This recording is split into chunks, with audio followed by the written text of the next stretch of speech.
안녕하세요. 평가장입니다. 새해가 밝았습니다. 2022년도 시청하신 모든 분들이 원하는 모든 걸 이루시고 행복한 한 해가 되시길 바랍니다. 저도 2022년도 우리 시청하신 분들을 위해서 가장 좋은 내용을 골라가지고 영상으로 제공하도록 하겠습니다. 오늘 영상 촬영하고 있는 날이 일요일이네요. 1월 2일입니다. 1월 2일 일요일날 나와가지고 이제 영상 촬영하고 있고요. 날씨가 너무 추워졌습니다. 환절기는 아니고 날씨가 너무 추우니까 감기 조심하시고요. 오늘도 우리 요양원 실전편 질문 카페에 올려놓으신 질문을 가지고 답변을 드리도록 하겠습니다. 자, 그럼 이제 시작을 해볼까요? 너무 추워요 지금. 카페 나와가지고 찍고 있는데 아우 춥네요. 히터를 틀어놨는데도. 자, 그러면 시작을 해보겠습니다. 자, 다음맘님이 질문을 하셨습니다. 집중배설 관찰기록지 작성 시 약 복용 시간도 체크해야 하는지요? 자, 집중배설 기록지 작성 시 약 복용 시간과 물 섭취량도 기록해야 하느냐라는 질문을 하셨습니다. 우리가 집중배설 관찰 기록지에 서식에 있는 그대로 기록하시면 되세요. 근데 서식에 보시면 약 복용 시간이라는 부분은 없습니다. 그 약 복용 시간은 별도로 투약 기록에 체크하시면 되는 거고요. 집중배설 관찰 기록지에는 말 그대로 서식에 있는 형태로 기록해 주시면 되고 물 섭취량은 기록을 해 주셔야 됩니다. 따라서 물 섭취량은 기록을 하시되 약 복용 시간은 상관이 없습니다. 아셨죠? 관련 내용은 응용편의 영상으로 올려놨으니까요. 응용편 확인하시면 되세요. 아셨죠? 새해 첫날 첫 질문 감사드리고요. 물론 이제 저번 주 질문한 것도 있으시지만 1월 2일날 질문을 하셨네요. 네, 어쨌든 질문 감사하고요. 답변이 되셨나요? 자, 다음 질문 또 보겠습니다. 자, KKKKK1894님이 질문을 하셨습니다. 만족도 조사라는 부분을 질문을 하신 것 같은데요. 만족도 조사를 실시할 때 종사자는 신설 지표라 21년 한 번만 해도 될 것 같은데 수급자 만족도 조사는 19, 20, 21년 3년치가 다 있어야 하나요? 이 질문은 몇 번 계속 올라왔던 것 같습니다. 누님 말씀드리지만은 이 수급자 만족도 조사가 신설 지표는 아니에요. 단지 예전부터 있었던 건데 누님 말씀드리지만 원래는 기관에서 수급자를 위해서 어떤 그 서비스 향상에 대한 거를 하고 있는지를 그거에 대한 이제 응답으로 우리가 할 만한 게 없다면 이 만족도 조사 예전에 있다가 없어졌던 이 만족도 조사를 진행하라고 말씀을 드렸던 겁니다. 그래서 제가 추천드렸던 거는 3년치를 다 하시라는 게 아니라 소위 말해 19, 20, 21년 중에 한 번이라도 하신다면 그 한 번에 한 기록을 가지고 평가관한테 제공하시라고 하는 겁니다. 따라서 이 질문에 대한 답변은 3년치가 다 있어야 되는 개념이 아니라 한 번 이상만 하시면 되세요. 아셨죠? 한 번 이상. 날짜도 뭐 기관에서 정하셔야 되는 거지만 통상 항상 연말 12월 달에 해주시는 게 좋다고 말씀을 드렸으니까 자, 저번 달이죠? 12월 달에 한번 해 놓으시거나 이제 21년 지났으니까 2020년 또는 2021년 한 번만 진행해 주시면 될 것 같으세요. 아셨죠? 자, 질문해 주신 KKKK1894님 감사드리고요. 올 한해도 많은 질문 부탁드리도록 하겠습니다. 자, 다음 질문 보겠습니다. 박사맘님이 질문을 하셨는데요. 우리 제공하는 급여의 종류를 게시하라고 했는데요. 게시판에 요양이라고 팻말을 붙이면 될까요? 자, 이거는 이제 제공하는 급여의 종류, 그죠? 우리 노인장기금 기관 안에서 요양원, 입소시설, 요양원에 대한 서비스를 제공하시는 기관이 있고 노인요양 공동생활가정에 대한 서비스를 제공하시는 기관들이 있으시잖아요. 그래서 그거를 한 장으로 뭐 이렇게 우리 급여 이용 안내 제가 아마 저희 평가발 구매하신 분들은 서식 드렸을 텐데 거기 안에 표시만 해놓으시면 되고요. 뭐 정모하시면 평가관들 잘 보라고 뭐 급여의 종류 하고 요양원 이렇게 해놓으셔도 상관은 없습니다. 아시죠? 굳이 팻말까지 가실 필요는 없다라는 겁니다. 아셨죠? 자, 요거는 제가 아마 응용편에서 게시 항목에서 설명을 드렸을 겁니다. 따라서 응용편 그 게시 항목을 확인해 주시면 될 것 같으세요. 자, 질문 주신 박사맘님 감사드려요. 자, 다음 질문 또 보겠습니다. 자, 급여 제공 결과 평가에 대한 거를 또 우리 KKKK1894님이 질문을 주셨는데요. 자, 급여 제공 결과 평가를 할 때 퇴사하신 분들도 해야 하나요라는 질문을 하셨습니다. 자, 급여 제공 결과 평가를 퇴소하신 분들도 하고 안 하고가 중요한 게 아니고요. 급여 제공 계획서를 언제 작성했냐가 중요하다 보시면 되세요. 예를 들어 급여 제공 계획을 1월 10일 날 작성을 하셨어요. 근데 이분이 예를 들어 뭐 4월에 퇴소를 하셨다면 결과평가를 안 하셔도 되죠. 왜냐하면 결과평가는 6개월 안에 한 번만 하시면 되잖아요. 즉 1월 10일 날 작성을 하셨다면 6월 9일 안에만 한 번 하시면 되세요. 그러니까 이분이 6월 9일 안에 만약 퇴소를 하셨다면 결과평가를 안 하셔도 되죠. 근데 예를 들어 이분이 7월 10일 날 퇴소를 하셨다 그러면 결과평가가 들어가야 되는 겁니다. 자, 이해되셨나요? 그분은 퇴소했냐 안 했냐가 아니고요. 이분의 급여제공계획서 작성 날짜가 언제냐로 기준으로 따져주셔야 됩니다. 아셨죠? 따라서 급여제공계획 날짜를 확인하신 다음에 6개월을 더 하셔가지고 그 기간 안에 퇴소하셨다면 안 하셔도 되고 넘어갔다면 하셔야 되는 겁니다. 아셨죠? 질문에 정답이 되셨나요? 자, 다음 질문 또 보겠습니다. 자, 배변기록지입니다. 배변기록지 소란씨 님이 질문을 주셨습니다. 저도 태자씨라 그럴까요? 괜찮은데요. 자, 1일 배변기록지를 작성할 때 요양팀과 간호팀이 일치해야 할까요? 1일 배변 관찰 기록지는 통상 요양 파트에서 기록들을 하실 겁니다.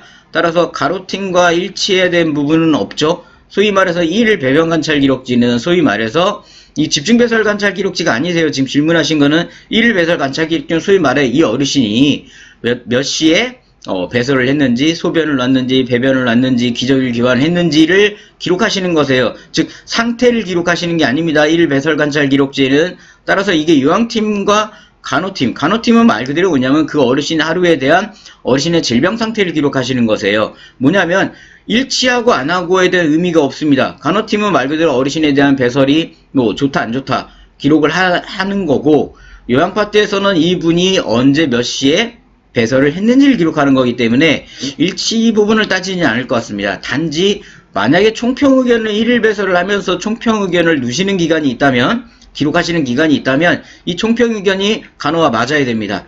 따라서 되도록 요양파트에서 1일 배설 관찰기록지 서식 보시면 종합의견이나 의견 넣는 게 없죠. 예, 그러니까 굳이 그렇게 복잡하게 디테일하게 가시면은 오히려 더 거기서 안 맞을 수가 있습니다. 왜냐하면 원래 정상적으로 따진다면 하루 일과를 마무리한 시점에 우리 요양팀과 간호팀이 만나가지고 오늘 홍길동 어르신이 어쨌네 저쨌네 얘기를 하면서 그 기록에 대한 부분을 맞춰야 됩니다. 근데 통상 그렇게 하시는 건 거의 불가능에 가깝기 때문에 되도록 요양파트에서는 1일 배설에 대한 시간 체크와 기저귀 체크, 그죠? 배설, 소변, 대변에 대한 체크해 주신 걸로 마무리하시고, 간호 파트에서는 간단하게 그 어르신에 대한 하루에 대한 간호, 어떤 질병, 어떤 상황에 대한 상태에 대한 기록해 주시면 좋기 때문에 그렇게 해주시는 게 서로 충돌도 나지 않고 서로 중복이나 어떤 일치가 안 돼서 감점 사유가 나진 않을 거라고 봅니다. 따라서 평가에서는 평가에서 하라는 그 부분만 해주시는 게 좋아요.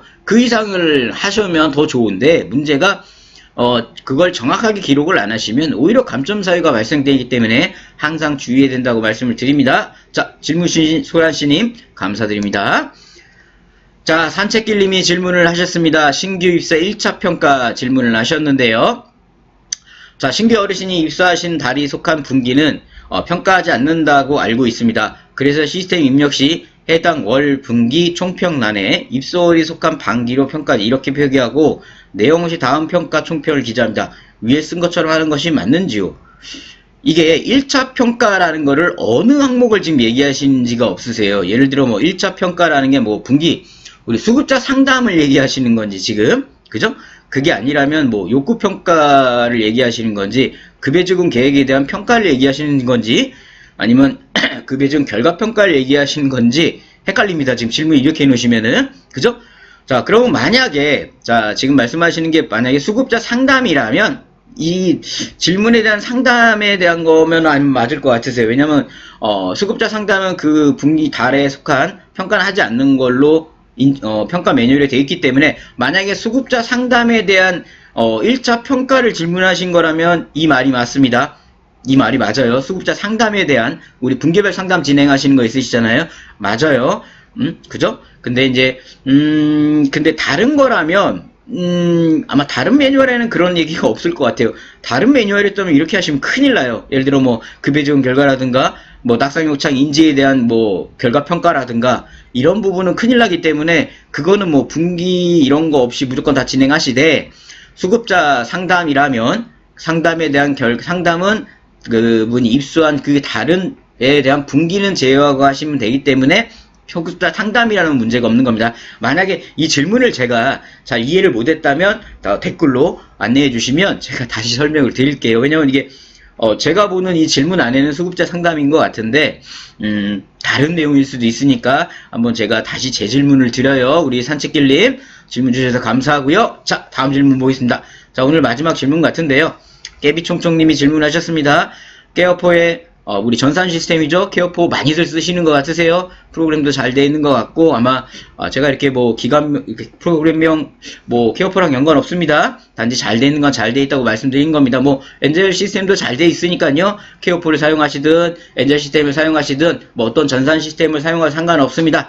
우리 기관에서 막은만 프로그램을 쓰시면 되는 거고, 우리 기관에서 매일매일 그거에 대해서 정확히 입력만 해주신다면 프로그램은 전혀 상관이 없습니다. 자, 근데 이런 케어포 급여 정액을 입력하고 공단 사이트로 업로드 시켜서 올리고 통보하는 거가 맞나요? 이렇게 하면 두 번 일하는 거 아닌가요? 프로그램 쓰는 게 필요한 것 같지만 일이 많네요 라는 질문 하셨습니다. 예, 맞으세요.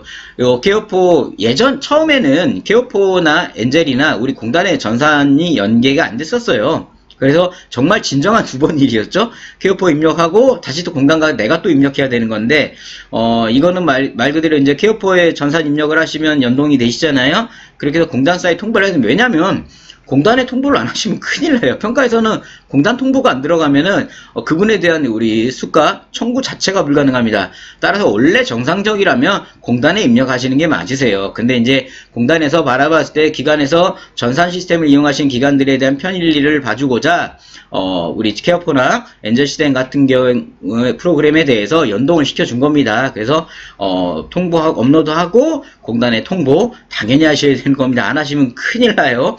아셨죠? 자, 이 부분은 반드시 통보하셔야 되는 걸로 마무리하도록 하겠습니다. 2022년 새해가 밝았습니다. 작년 2021년도 이맘때쯤 우리 평가과장 채널 유튜브가 오픈하면서 정말 많은 분들이 시청을 해주시기 시작을 하셨고요. 우리 요양원 평가가 맞물리 시작되면서 저도 나름 우리 유익하게 정말 알찬 정보를 제공하고자 노력을 했습니다.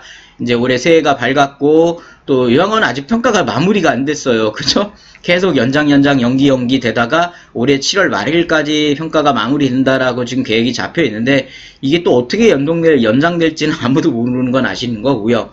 12월 말인가 저희 거래처 기관 한 군데가 평가가 끝났습니다. 평가가 끝났는데 나름 자체 점검 보고서는 제가 해드린 대로 했다고 하셔가지고 이제 저희 VIP 회원이니까 그쪽은 점수 감점이 별로 없으셨고 나름 잘 마무리됐다고 전화를 주시더라고요.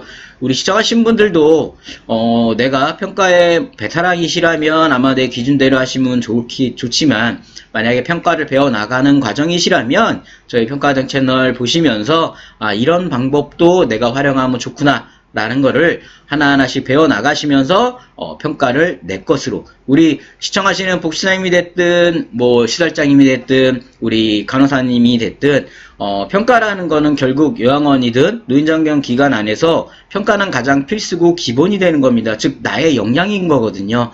내가 예를 들어 다른 기관으로 이직하더라도 평가를 내가 해봤냐 안 해봤냐, 내가 평가를 혼자 할 줄 아냐 모르냐, 이거에 따라서 굉장히 달라진다고 얘기들을 많이 하시더라고요. 따라서 저희 평가장 채널에서 모든 걸 다 만족시키면서 제공할 수는 없지만 그래도 이렇게 무료로 비용 하나 안 들이고 교육을 제공하고 있기 때문에 많은 시청과 주변의 구독, 홍보, 좋아요 많은 도움 부탁드리도록 하겠습니다. 자, 새해 복 많이 받으시고요. 올 한해도 힘찬 한 해를 보내시기 바랍니다. 저는 평가과장이었습니다. 감사합니다.